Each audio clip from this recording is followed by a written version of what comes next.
श्री राम जय जय राम, श्री राम जय जय राम, श्री राम जय जय राम, श्री राम जय जय राम, श्री राम जय जय राम, श्री राम जय जय राम। सीताराम सीताराम सीताराम। अखंड मन ओम श्री गणेशाय नमः, श्री गुरुवे नमः, श्री चंद्रशेखराय नमः। अखंड मंडलाकारं व्याप्तं येन चराचरं तत्पदं दर्शितं तस्मै श्री गुरुवे नमः। वक्रतुंड महाकाय सूर्यकोटि समप्रभो निर्विघ्नं कुरु मे देवी सर्वकारेषु सर्वदा। भवानी शंकरो वंदे श्रद्धा विश्वासरूपिणं, याभ्यां विना न पश्यन्ति सिद्धा स्वान्तस्तमीश्वरम्। नारायणं नमस्कृत्य नरं चैव नरोत्तमं, देवीं सरस्वतीं व्यासं ततो जयमुदीरयेत्। नमो देव्यै महादेव्यै शिवायै सत्यं नमः। नमः प्रकृत्यै भद्रायै नेता प्रणताय स्मताम्। श्री राम जय जय राम। माता पिता गुरु गणपति शारद, शिवा समेत शंभु नारद। महावीर बिनो हनुमाना, राम जासु जप से आप बखाना। सुख शनकादि भगति मुनि नारद, जे मुनिवर विज्ञान विशारद। अपरणमोह सबई धर शीशा, करो कृपा जन जानी मुनीषा। ओम नमः शिवाय, हरि ओम नमः शिवाय, हरि ओम नमः शिवाय, ओम नमः शिवाय। हरि भर भोले नमः शिवाय, नमः शिवाय, ओम नमः शिवाय। हर हर भोले नमः शिवाय, ओम नमः शिवाय, ओम नमः शिवाय। श्री शंकर भगवान की जय, श्री सीताराम जी की जय, हनुमान जी महाराज की जय, व्यास जी महाराज की जय, श्री शिव महापुराण की जय, सनातन धर्म की जय, इष्ट देवता की जय, स्थान देवता की जय, कुल देवता की जय, ग्राम देवता की जय, संत भक्त सब संत भक्तन की जय। जय जय भोलेनाथ, हर हर महादेव। जय जय श्री गिरिजारमण, जय जय भूत किशोर। जय जय श्री गिरिजारमण, जय जय भूत किशोर। जय भक्तन सर्वस्व प्रभु, जय गणपति चित चोर। जय गणपति चित चोर। श्री राम जय जय राम। सत्संग के क्रम में आज रुद्र संहिता, श्री शिव महापुराण में के अंतर्गत रुद्र संहिता में शिष्य खंड का वर्णन है, जिसमें कामदेव नारद जी का प्रसंग है, जिस कहते हैं अगुणो गुणताम याति कथम लोके महेश्वरः, शिव तत्वम वयम सर्वे न जानीमो विचारतः। इस कहने लगे श्री सूर्य जी, निर्गुण महेश्वर सगुण कैसे हो जाते, हम विचार कर भी शिव का तत्व नहीं जान सकते हैं। व्यास जी के कृपा पाद शिष्य सूर्य जी कहने लगे, हे जो आपकी शिव जी में अटल भक्ति है, आपकी शिव कथा में निष्ठा है। हे ऋषियों, शिव कथा तीन पुरुषों को पवित्र करने वाली करती है। सदा शिव कथा प्रश्न पुरुषांश तीन पुनाति, वक्तारम पृच्छकम श्रोतुंजाहन्वी सलिलम यथा। खुदा शिव संबंधित कथा, वक्ता पूछने वाले और सुनने वाले, इन तीनों प्रकार के पुरुषों को गंगा जी के समान पवित्र करती हैं। तृष्णा रहित वक्ता द्वारा गाए गए शिव चरित्र संसार रोग की औषधि है, मन और कानों को आनंद देने वाली है। अब नारद जी द्वारा काम विजय का कथन और प्रसंग है। सूर्य जी कहने लगे, हे ऋषियों सुनो, एक समय नारद जी ने तप करने की इच्छा से हिमालय पर्वत पर, जहाँ पवित्र गंगा नदी उफान भरती हुई बह रही थी, वहाँ एक गुफा में जाकर आसन प्राणायाम के बाद समाधि लगा दी।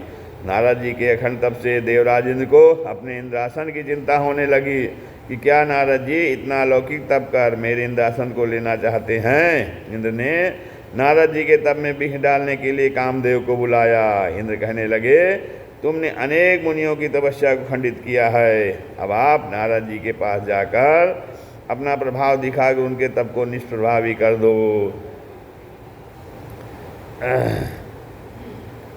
तो कामदेव ने देवराज के आदेश से बसंत आदि के साथ जाकर के वहाँ नारद जी की तपस्या में विघ्न डालने के लिए अनेक तरह के उपाय किए, परंतु नारद जी की समाधि भंग नहीं हुई। सीप की चाप सकई को तासु, बड़ रखवार रमापति जासु। काम कला कछु मुनि न व्यापी, निज भय डरे मनो भय भव पापी। तो शंकर जी की कृपा से नारद जी का कामदेव कुछ भी अहित न कर सका। जिसके रक्षक भगवान हैं उसका कोई जरा भी अहित नहीं कर सकता है। सूर्य जी कहने लगे, ऋषियों, एक रहस्यमयी वार्ता ही है कि नारद जी ने जिस स्थान पर तपस्या की थी वहीं उसी स्थान पर कामार शिव जी ने समाधि लगाकर तप किया था।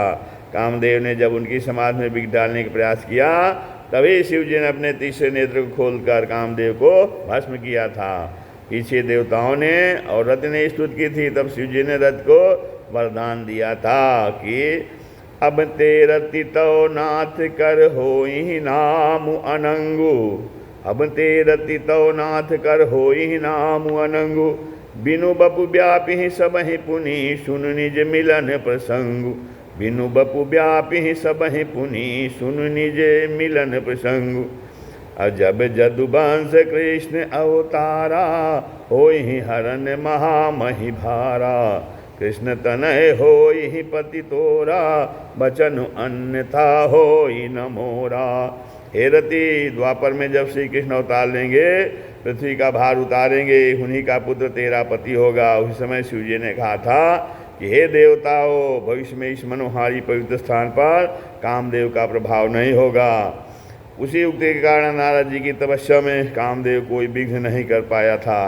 कामदेव ने देवराज के पास जाकर सारा समाचार सुना दिया और बसंत के साथ अपने स्थान को चला गया। सूर्य जी कहने लगे, हे मुनियों, जब ब्रह्मा विष्णु भी सांकरी महामाया को नहीं जान पाए तो नारद जी कामदेव पर विजय के अभिमान से अतिहर्षित होकर अपनी विजय श्री का समाचार देने शिव जी के पास कैलाश पर पहुँचे और कामदेव पर विजय का सारा समाचार शिव जी को सुना दिया। शिव जी ने देखा कि नारद जी के मन में कामदेव पर विजय का जीता काम अहमित मन माही, अर्थात कामदेव की विजय का अभिमान आ गया है। शिव जी ने कहा, हे नारद जी, आप पर भगवान की कृपा है, आप उनके प्रिय भक्त हैं, धन्य हैं, आपने काम पर विजय पाई है। लेकिन आपने जो प्रसंग मुझे सुनाया है उसे नारायण को मत सुनाना। चले हो प्रसंग दुराय हो तब हूँ, अर्थात यदि कहीं ऐसा कोई प्रसंग चले भी तो आप जो है तब भी उसको मत कहना। लेकिन शिव माया से मोहित नारद ने शिव जी का सुझाव हित कर नहीं माना। कहने लगे, कोई किसी की प्रशंसा नहीं सुनना चाहता। वहाँ से चलकर सारा समाचार गर्व से जो है ब्रह्मलोक जाकर ब्रह्मा जी को सुनाया। ब्रह्मा जी ने भी नारद से कहा, मुझको तुमने यह सुनाया कि आपने कामदेव पर विजय पाई है, इस प्रसंग को नारायण को कभी मत सुनाना। शिव माया से मोहित नारद जी ने विष्णु लोक पहुँचकर सारा समाचार विष्णु भगवान को गर्व से श्रवण करा दिया। भगवान ने कहा, नारद जी, आप अल्प आत्मज्ञानी हो, आप पर कामदेव की माया का प्रभाव कैसे हो सकता है। नारद जी भगवान से पुनः अभिमान में भर के कहने लगे, अरे नारद कहे ओ सहित अभिमाना, नारद कहे ओ सहित अभिमाना, कृपा तुम्हारी सकल भगवाना, कृपा तुम्हारी सकल भगवाना। भगवान को सारा समाचार सुनाकर नारद जी प्रसन्न होकर चले गए। विष्णु भगवान सोचने लगे, नारद जी के मन में गर्व का पेड़ उगाया है, मुझे इसे तुरंत ही उखाड़ देना चाहिए, क्योंकि भक्त के मन में अभिमान का उदय होना जो भक्ति में बाधक है। तब इसी हेतु भगवान ने शिव जी की प्रेरणा से नारद जी जिस मार्ग से जा रहे थे उसी मार्ग में 100 योजन वाले अत्यंत सुंदर नगर की रचना की, जिसमें शीलनिधि नाम के एक राजा की रचना कर दी और वह अपनी पुत्री का स्वयंवर कर रहा था। विश्वमोहिनी उसका नाम था। अनेक राजा महाराजा वहाँ स्वयंवर में आए हुए हैं। नारद जी जब वहाँ पहुँचे तो राजा ने बड़ा स्वागत किया और अपनी श्रीमती नाम की कन्या को बुलाकर कहा, आनि दिखाई नारदहि भूपति राजकुमार, अकहु नाथ गुण दोष सब एहि के हृदय विचार। शीलनिधि कैसा कहने पर नारद जी ने उस कन्या के हाथ की रेखा देखी और बड़े आश्चर्य पड़ गए, क्योंकि हाथ की रेखा का भाव था कि जो इस कन्या का वर्णन करेगा वह अमर होगा। जो यही बरई अमर सोई होई, जो यही बरई अमर सोई होई, समर भूमि ते जीत न कोई। नारद जी ने शीलनिधि राजा से कहा, आपकी कन्या के हाथ में अलौकिक रेखा है, जो इसे वर्ण करेगा वह अमर हो जाएगा, इसकी देवताओं से भी श्रेष्ठ पद प्राप्त होगा। लेकिन नारद जी शिव माया से मोहित हो काम के वशीभूत होकर सोचने लगे, ये निकेन प्रकार ने यह कन्या मेरा ही वर्ण कर ले तो मैं धन्य हो जाऊंगा। सोचने लगे, स्त्रियां सुंदरता को अधिक महत्व देती हैं, अतः इसे प्राप्त करने को सुंदर रूप चाहिए, और सुंदर रूप तो विष्णु भगवान का ही है, लेकिन वैकुंठ जाने में तो बहुत समय लगेगा, तब तक तो स्वयंवर खत्म हो जाएगा। ऐसा सोचा और वहाँ ध्यान लगाया, भगवान तुरंत वहाँ प्रकट हो गए। नारद जी ने प्रणाम कर सारा समाचार सुना दिया और कहने लगे, हे प्रभु, उसे प्राप्त करने के लिए आप अब मुझे आपन रूप देहु प्रभु मोहि, आपन रूप देहु प्रभु मोहि, आन भांति नहीं पाओ ओही। तो अपना सुंदर रूप दे दीजिए। विष्णु भगवान कहने लगे, हे नारद जी, जैसे वैद्य अपने रोगी को उसके रोग को ठीक करने को उस रोगी की इच्छा को ध्यान में रखकर औषध देता है, उसी प्रकार मैं आपका हित करूँगा। ऐसा कहकर नारद जी को बंदर का मुख देकर अंतर ध्यान हो गए। अब जो है नारद जी विष्णु का रूप ही समझकर कि कन्या मेरे सुंदर रूप को देखकर मेरा ही वर्ण करेगी, स्वयंवर में जाकर बैठ गए। उसी सभा में जो दो रुद्रगण भी बैठे थे, वे दोनों नारद जी के पास ब्राह्मण रूप में जाकर आपस में संभाषण करने लगे। देखो नारद जी, भगवान विष्णु के रूप में कितने सुंदर लग रहे हैं, कन्या इन्हीं का वर्ण करेगी, परंतु इनका मुख तो बानर के समान भयंकर है। देखो तो सही, काम के वश में होकर व्यर्थ में राजकुमारी की अभिलाषा करते हैं। लेकिन उनकी इन बातों को सुनकर भी नारद जी माया के वशीभूत हो रहे थे, उस समय कुछ भी समझ नहीं पाए। उसी समय राजकुमारी हाथ में माला लेकर आई, परंतु नारद जी के बंदर जैसे मुख को देखकर अपने अनुरूप पर देखने को आगे बढ़ गई, और नारद जी अब बार बार उठकर कन्या की तरफ देखने लगे। लेकिन उसी सभा में विष्णु भगवान राजा के रूप में आए और धरि नृप तनु तहाँ गयऊ कृपाला, धरि नृप तनु तहाँ गयऊ कृपाला, कुंवरी हरसि में लेऊ जय माला, कुंवरी हरसि में लेऊ जय माला। तो राजकुमारी उनके गले में माला डाल दी। तब विष्णु उस राजकुमारी को लेकर अंतर ध्यान हो गए। तदनंतर ब्राह्मण रूपधारी रुद्रगण कहने लगे, हे मुनिवर, आप सुंदरी कन्या को वर्ण करना चाहते हैं, पहले अपने इस गर्हित मुख को तो देखो। अब नारद द्वारा रुद्रगणों और विष्णु भगवान को शाप देते हैं। नारद जी गोद में आ गए। नारद जी ने जब जल में अपना मुख रूप देखा तो रुद्रगणों से कहने लगे, अरे मूर्खो, तुमने ब्राह्मण वेश में भी एक संत का उपहास किया है, तो मैं तुम्हें शाप देता हूँ, तुम ब्राह्मण बीज से पैदा होकर भी राक्षस होगे। वो ही शिवगण शापवश ब्राह्मण वंश उत्पन्न होकर राक्षस हुए थे। जद उपजे जदपि पुलत्स्य कुलो, पावन अमल अनूप, तदपि महीसुर शाप बसो भय सकल यघुरूप। तो आगे जाने पर नारद जी को विष्णु भगवान मिले, जिनके साथ वह सुंदरी भी थी। उनको देख क्रोध में भरकर कहने लगे, नारद जी, भगवान शिव ने तुमको स्वतंत्र करके अच्छा नहीं किया है। अरे परम स्वतंत्र न सिर पर कोई, परम स्वतंत्र न सिर पर कोई, भावहि मन ही करहु तुम सोई, भावहि मन ही करहु तुम सोई। आप जो चाहो सो ही कर देते हो, आपका स्वभाव कपटपूर्ण है, साधु सज्जनों जैसा नहीं है। अब तक आपको किसी ने भी नहीं रोका है। आज मैं आपको शिक्षा देता हूँ कि हे विष्णु, स्त्री के निमित्त तुमने मुझको मोहित किया है, और जिस रूप मनुष्य तुमने मेरे साथ कपट किया है, बंच्यो मोहि जवनी धरि देहा, बंच्यो मोहि जवनी धरि देहा, सोई तनु धरहु श्राप मम एहा, सोई तनु धरहु श्राप मम एहा। तो मुझे तुमने स्त्री विरह में दर्शाया है, इसलिए मम अपकार कीन है तुम भारी, मम अपकार कीन है तुम भारी, नारी बिरह तुम हो, तुम हो दुखारी, नारी बिरह तुम हो दुखारी। तद्रूपेण मनुष्यत्वं भव तद्दुःख भुग्घरे, यन्मुखं कृतवान में त्वं ते भवन्तु सहायिनः। हे विष्णु, जिस रूप मनुष्य तुमने मेरा उपहास करवाया है, तुम मनुष्य रूप में लीला करो, मुझे स्त्री के निमित्त विरह व्यथा में डाला है, तुम स्त्री के वियोग में घूमोगे। तुमने मेरा बंदर का मुख किया है, ये बंदर ही तुम्हारी सहायता करेंगे। तो कपि आकृत तुम्हें कीन्ही हमारी, कपि आकृत तुम्हें कीन्ही हमारी, करी हैं किस सहाय तुम्हारी, करी हैं किस सहाय तुम्हारी। आपने मेरा बंदर का मुख बनाया है, बंदर ही आपकी सहायता करेंगे।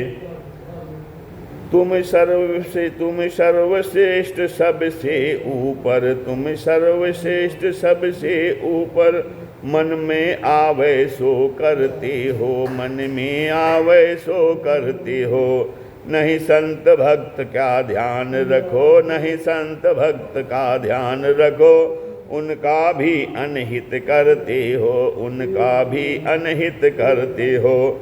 नारी के विरह में हे स्वामी, नारी के विरह में हे स्वामी, जिस तरह मुझे तरसाया है, जिस तरह मुझे तरसाया है, ऐसे ही घूमोगे वन वन, ऐसे ही घूमोगे वन वन। तुमको यह साप हमारा है, तुमको यह साप हमारा है।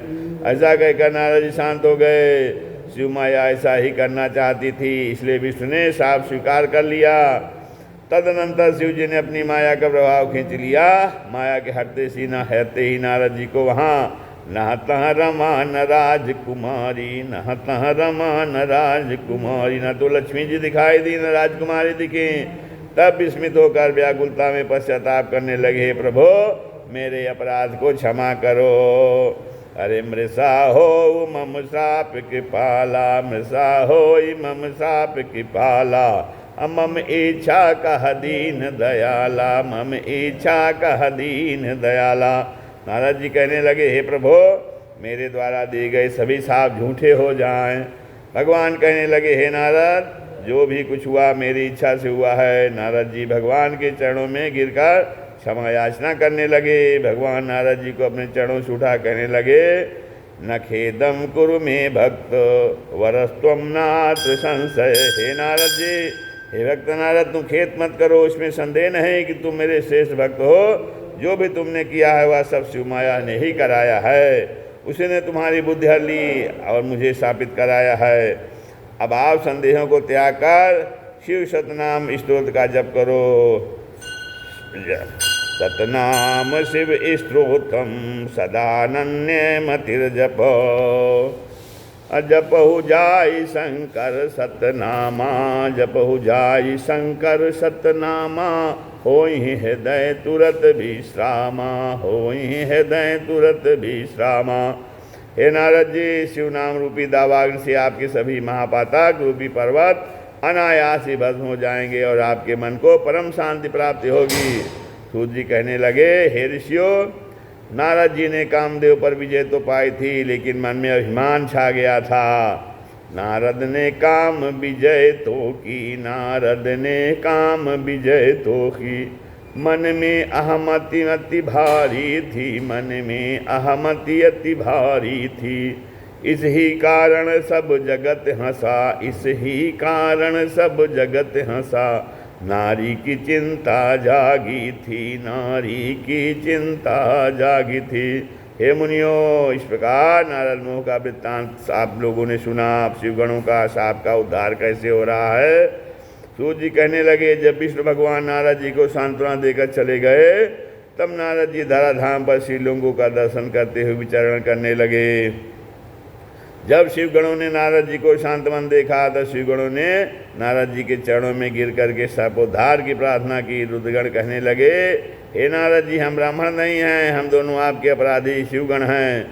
राजकुमारी के स्वयंवर में आपने हमारी धृष्टता पर परेश की प्रेरणा से हमें शाप दिया था। उस समय खराब समय जानकर हमने मौन रहना उचित समझा था। अब आप हम पर कृपा करके अनुग्रह करें। नारद जी कहने लगे, शिवगणों, नीचे ही शिव माया से ही मेरी मत भ्रष्ट हो गई थी और मोहवश मैंने तुमको और भगवान को भी शाप दे दिया था। अब मैंने जो कहा दिया है वह तो होना ही है, परंतु मुनिराज के वीर से उत्पन्न होकर बड़े प्रतापशाली और ऐश्वर्यवान राक्षस होगे।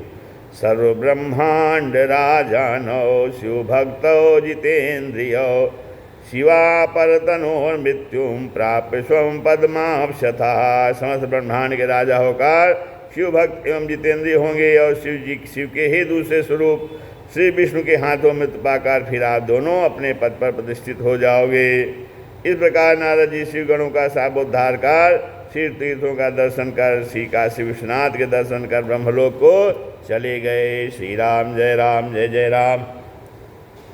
अब जो है नारद और ब्रह्मा जी का वृत्तांत है कि एक बार नारद जी ब्रह्मलोक में पहुंचकर ब्रह्मा जी का अभिवादन प्रणाम करके प्रश्न पूछने लगे कि ब्रह्मा जी, आप मुझे जो है शिवत्व और उनके अनेक प्रकार के चीज बताएं कि वह निर्गुण पुरुष सगुण कैसे हुए। सृष्टि के पूर्व में शिव जी किस प्रकार अपने रूप में अवस्थान करते हैं, मध्य में और अंत में कैसे स्थित होते हैं, किस प्रकार भक्तों को प्रसन्न होकर फल देते हैं। ब्रह्मा विष्णु महेश तीनों शिव से ही प्रकट हैं, शिव ही परम तत्व हैं। उन शिव का आविर्भाव चैत्र वर्णन करिए, उमाकार विभाव तथा शिव के साथ विवाह तथा गृहस्थ लीला भी कहिए, पार्वती का विवाह और स्कंद जन्म भी वर्णन करिए। अब नारद जी के सब प्रश्नों को सुन करके ब्रह्मा जी कहने लगे, हे नारद, तुमने लोकोपकार के निमित्त परोपकार की भावना से प्रश्न पूछे हैं।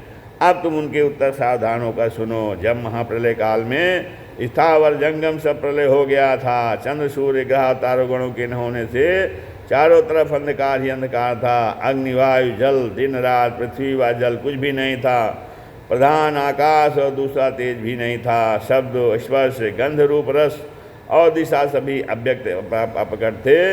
उस अंधकार में केवल वह सद्ब्रह्म ही था जिसे सत कहते हैं, जिसका योगी लोग अपने हृदयाकाश में निरंतर अवलोकन करते रहते हैं, जो मनवाणी से अगोचर नाम रूप एवं वर्ण से रहित है, स्थूल तथा सूक्ष्म नहीं है, ह्रस्व दीर्घ गुरुत्व से वर्जित है, शुद्ध भी जिसे सत्स्वरूप अनंत स्वरूप परमानंद परम पुरुष कहती हैं, और जो प्रभा रहित आधार रहित विकार रहित आकित रहित निर्गुण योगी गम्य सर्वव्यापक एकाकार हैं, उसे दूसरे की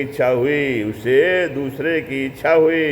एको अहम बहुश्याम, तब उस अमूर्त ने इच्छा से ही अपनी मूर्ति कल्पित की, जो सभी ऐश्वर्य गुणों से युक्त शोभायमान सर्वगामी सर्वरूपा, सबको देखने वाली, सबकी आद्या, सब कुछ करने वाली, शुद्ध रूप वाली मूर्ति की कल्पना करके चिदात्मा सर्वगामी अविनाशी पराख्य ब्रह्म अंतर्धान हो गए।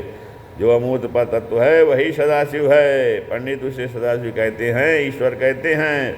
उसने अपने ही शरीर में से स्वच्छंद शरीर वाली अन्न पानी शक्ति प्रकट की, वही शक्ति प्रधान प्रकृति गुणवती बरा माया है। वही बुद्धि तत्व की जननी, सभी लोगों की ईश्वरी, तीनों देवों की जननी, नित्या और मूल कारण कही जाती है। इनकी 8 भुजाएं पूर्णमासी की चंद्र के समान सुंदर मुख, अनेक आयु धारण किए, खिले कमल के समान नेत्रों वाली, सबको उत्पन्न करने वाली एकाकिनी माया संयोग से अनेक प्रकार की थी। तब जो है परम पुरुष ईश्वर, जिनका कोई ईश्वर नहीं है, शिव पर गंगा, सिर पर गंगा, माथे पर चंद्र, 3 नेत्र, 5 मुख, 10 भुजा, त्रिशूलधारी, कर्पूर गौरांग भर धारण किए हुए भगवान ने उस काल रूपणी सत्य के संयोग से शिवलोक नामक क्षेत्र का निर्माण किया। उसी को निर्वाण देने वाला काशी क्षेत्र कहते हैं। पराग सत्य के 10वें अंग में सुधारूपी आसव सत्यभाव में व्यापार करते हुए त्रिलोक में सुंदर एक पुरुष, जिसकी कांति निर्मल जैसी थी, उत्तम कमल के समान नेत्र और सुमन के समान कांति थी, प्रकट हुआ। वह पुरुष परमेश्वर शिव को प्रणाम करके बोला, हे प्रभो, मेरा नाम और काम भी बताइए। शिव जी कहने लगे, व्यापक होने से तुम्हारा नाम विष्णु होगा। शिव शिवा से विष्णु प्रकट हुए, उन्हीं नाम उन्हीं से पाया है। उनसे ही शिव का लोक बना, काशी नगरी को पाया है। शिव जी कहने लगे, तुम्हारे अनेक नाम होंगे, अब आप तप करो। ऐसा कहकर शंकर जी ने श्वास मार से उनको वेद प्रदान किए। तब अच्युत ने 12 वर्ष तक तप किया, परंतु शिव जी का दर्शन नहीं हुआ। तब चिंता करने लगे, तभी आवाज़ें सुनाई दी, संशय त्यागो, तप करो। उसे सुनकर बहुत काल तक तप किया। बहुत समय बाद ब्रह्म ध्यान मार्ग में विदित हुए। तब विष्णु प्रसन्नता से विस्मय को प्राप्त होकर सोचने लगे, यह तत्व क्या है। तभी उनके शरीर से शिव की कृपा से जल धाराएं निकलने लगी। तब वह जल शून्य रूप में व्याप्त हो गया। विष्णु मोहित होकर उसी जल में पड़े रहे, शयन करते रहे। इसी कारण उनका नाम नारायण हो गया। श्रीमन नारायण नारायण नारायण, श्रीमन नारायण नारायण नारायण, भजमन नारायण नारायण नारायण, भजमन नारायण नारायण नारायण, श्रीमन नारायण नारायण नारायण, श्रीमन नारायण नारायण नारायण, लक्ष्मी नारायण नारायण नारायण, लक्ष्मी नारायण नारायण नारायण, श्रीमन नारायण नारायण नारायण, श्रीमन नारायण नारायण नारायण। उस समय प्रकृति पुरुष के बिना और कुछ नहीं था। उस समय प्रकृति से महान, महान से 3 गुण, उनसे अहंकार, उससे गुणभेद से गुण और उससे तन्मात्रा, उनसे 5 भूत और फिर उनसे 5 ज्ञानेंद्रियाँ, 5 कर्मेंद्रियाँ, इस प्रकार 24 संख्या वाले तत्व शिव की इच्छा से ग्रहण कर ब्रह्म रूप जल में शयन कर रहे थे। ब्रह्मा जी कहने लगे, हे नारद, उन शयन करते हुए नारायण देव की नाभ से एक कमल प्रकट हुआ, जिसकी नाल अनंत थी। मैं इसी नाल से रक्तवर्ण 4 मुख और त्रिपुंड से शोभित हुआ। मैं कौन हूँ, कहाँ से आया हूँ, किसका पुत्र हूँ, यह कुछ भी नहीं जान पाया। इसका पता लगाने को मैं कमल नाल को पकड़े पकड़े 100 वर्ष तक नीचे गया, लेकिन अंत नहीं पाया। फिर ऊपर की तरफ कली देखने के निमित्त 100 वर्ष ऊपर चढ़ता रहा, परंतु कली नहीं पाई। तब मोहित हुआ। तब मुझे स्पर्श वर्ण का 16वां ता और 21वां पावर्ण सुनाई दिया। उसे सुनकर मैंने 12 वर्ष तक और तप किया। तब मुझ पर अनुग्रह करने को भगवान शिव विष्णु रूप से 4 भुजा, जिनमें शंख चक्र गदा पद्म धारण किए, आकर्षक छवि से पीताम्बरधारी प्रकट हुए। वो मुझे देखकर कहने लगे, मैं सब देवी का ईश्वर हूँ, यह चराचर जगत मुझ में ही जानो। मैंने ही 24 तत्व से यह व्यक्त निर्माण किया है, उनमें नित्य ही अनुबंध है। उससे क्रोध भय आदि की सृष्टि हुई है। मेरे ही प्रभाव से आप और लीला से सब अंग हुए हैं। मैंने ही बुद्धि निर्माण की है। उससे इस प्रकार का अहंकार, उससे तन्मात्रा, उनसे मन, देह, इंद्रिय, आकाश आदि भूत भौतिक पदार्थ लीला से ही निर्माण किए हैं। अतः ऐसा जानकर हे ब्रह्मा, तुम मेरी शरण को प्राप्त हो जाओ, मैं तुम्हारी सभी तरह से रक्षा करूँगा। ब्रह्मा विष्णु युद्ध हुआ, ज्योतिर्लिंग का प्राकट्य होता है। विष्णु के ऐसा वचनों को सुनकर मुझे बड़ा क्रोध हुआ और शिव जो है ब्रह्मवाच इस श्रुत्वा वचस्तस्य ब्रह्मा क्रोध समन्वितः को वा त्वमिति संभत्य स्यार्ध्रुवं माया विमोहितः। माया से मोहित होकर कहा कि तुम ऐसे अनर्थकारी वचन बोलने वाले कौन होते हो, तुम ईश्वर कैसे बनते हो, तुम्हारा भी कोई करता होगा। ऐसा कहकर हे नारद, मैंने विष्णु से बहुत समय तक दारुण युद्ध किया। तब हमारे विवाद का अंत करने के हितार्थ हम दोनों के मध्य में एक शिवलिंग का आविर्भाव हुआ, जो सहस्र ज्वाला से व्याप्त, तो ज्वालामाला से व्याप्त अग्निशंभव ज्योति थी। उसे देखकर हम दोनों जो है, ब्रह्मा विष्णु जो है, दोनों मोहित हो हुए। विष्णु ने मुझसे कहा, तुमने अपने अहंकार से अपनी बड़ाई की थी, उसी का निर्णय करने को हमारे बीच में यह तीसरा पदार्थ प्रकट हुआ है। इसमें युद्ध बंद करके इस संबंध के अंत, इस स्तंभ के अंत को देखने मैं इसके नीचे जाता हूँ। तुम ऊपर जाकर इसका अंत देखो। बन हंस गए ब्रह्मा ऊपर, पर पार न उसका पाया है। बन हंस गए ब्रह्मा ऊपर, पर पार न उसका पाया है। झक मार उतर नीचे आए, मन में अति संभ्रम छाया है। मन में अति संभ्रम छाया है। तो नारद जी तब जो है ब्रह्मा जी कहते हैं, मैं हंस का रूप धारण कर अनेक वर्षों तक ऊपर चढ़ता गया, परंतु नहीं पाया। जग मार कर वापस वहाँ से गाया, वहीं आ गया जहाँ से गया था। और विष्णु नीचे की ओर पता लगाने विश्वात्मा नारायण 100 योजन विस्तार तथा 10 योजन चौड़ा वाले 12 शरीर से मेरु पर्वत के समान उपमा रहित आकाश से नीचे गए और 700 वर्षों तक नीचे चलते रहे, लेकिन नीचे भी उसका अंत नहीं देख पाए। तब विष्णु भी ऊपर आए, दोनों शिव जी को बारंबार प्रणाम किया और बनकर वाराह गए। विष्णु नीचे भी अंत न पाया है, तब ही से श्वेत बाराह कल्प सृष्टि के अंदर आया है। और जब हम दोनों को निर्वेद देखा तो शब्द लक्षण वाला अनाद ओम प्रकट हुआ, जो प्लुप्त लक्षण वाला था यह क्या है, इस प्रकार से महान शब्द हुआ। शिव के प्रकार से विष्णु सब देवताओं से पुनः पूजनीय हो संतुष्ट हुए। तब विष्णु ने लिंग के दक्षिण भाग में सनातन आद्य आकार वर्ण और उकार और मकार और अंत में नाद, इस प्रकार ओम को देखा। फिर उसके ऊपर आदि अंत मध्य रहित सत्य आनंद अमृत पर ब्रह्म दिखाई दिया। विष्णु जी ने परमेश्वर को जाना जो पर ब्रह्म शब्द ब्रह्म इसका दूसरा शरीर ही है। यह रुद्र चिंतन में नहीं आते, इनके विचार में मनमाड़ी निवृत्त हो जाती है। वो एकाक्षर ओम से ही जाने जाते हैं। एकाक्षरा आकार से विश्वरूप ब्रह्मा जी, उकार से परम कल्याण हरि और मकार से नील नोहित लोहित भगवान हैं। आकार शिष्यकर्ता, उकार मोहन करने वाला और मकार अनुग्रह करने वाला है।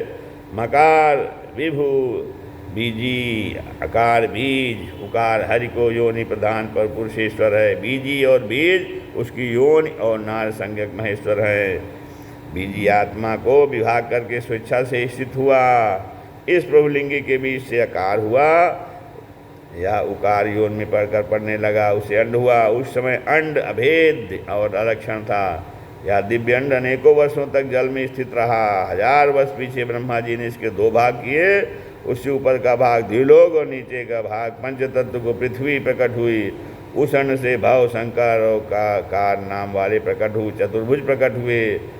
ये सब लोगों के सृष्टा और 3 रूपधारी हैं। इसी से यजुर्वेदी इनको ओम ओम ऐसा कहते हैं। यजु का वचन सुनकर ऋक और शाम आदर से हरे हे ब्रह्मन ऐसा कहने लगे। तब देवी इसको जानकर अपने संभव यंत्रों से महेश्वर को प्रसन्न करने लगे। उस समय मैंने और विष्णु ने कपूर के समान अलौकिक स्वरूप को देखा। तब भगवान महेश्वर परमेश्वर दिव्य शब्दमय रूप करके स्थित हुए। उनका सिर आकार, मस्तक आकार, इकार दक्षिण नेत्र, ई वाम नेत्र, उकार दाहिना, ऊकार बायां कान था।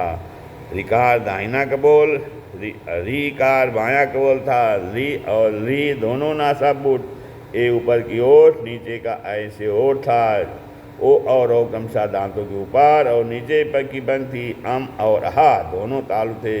का खा गा गांगा ये 5 दाहिना हाथ, चा छा जजाया ये बायां हाथ, टाटा डाढ़ा दाहिना चरण, ताता दादाना ये वाम चरण। यका पकार उदर, फकार पास, सकार यार अलावा शाखा साहब विभु की 7 धातु हैं। हकार नाभि और छकार प्राण घ्राण हैं।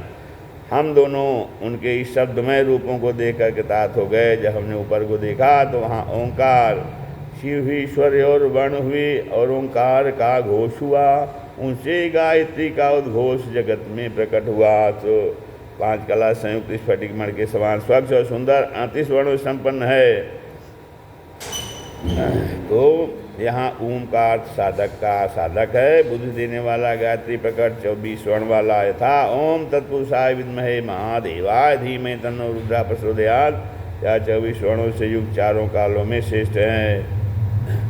फिर पंचाक्षर मंत्र ओम नमः शिवाय 8 कलाओं से युक्त विचारक मंत्र या 30 अक्षरों से संपन्न 8 कलाओं से संपन्न शानदायक मंत्र यजुर्वेद में युक्त 25 अक्षरों से संपन्न सुश्वेत मंत्र है। इस मंत्र के अतिरिक्त 13 कलाओं से युक्त उत्पत्ति पालन और संहार कारण स्वरूप मंत्र, इनमें 61 वर्ण है। श्री राम जय जय राम। नारायण की बिनती सुनकर शिव आशुतोष प्रभु प्रकटे हैं जटाजूट और भार चंद्र तन गौर वर्ण से प्रगटे हैं।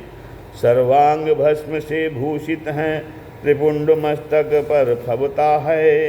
बाघंबर मृगशाला से तन अति सुंदरतम लगता है।